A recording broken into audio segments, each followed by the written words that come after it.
ತರುವಿನ ನೆರಳು ಕೊಡುವಂತ ಸುಖವು ಕೊಡುವನು ಕೃಪೆಯ ದಿನವು. ಸ್ಥಿರ ಇರುವ ಮನ ಎನಗಿರಲಿ, ಶರಣಾಗತಿ ಎಂದು ಬರಲಿ. ಭಗವಂತನ ಪ್ರಿಯ ಮಗನಿವನ ಸಾರಿ ಬದುಕು ಇರಲಿ.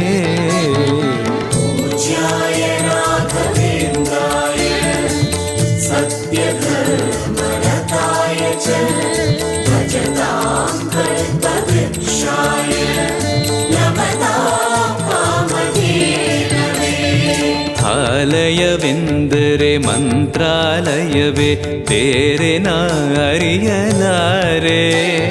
ರಾಜನು ಎಂದರೆ ಶ್ರೀ ಗುರುರಾಜನೇ ಮತ್ತು ನಾ ತಿಳಿಯಲಾರೆ.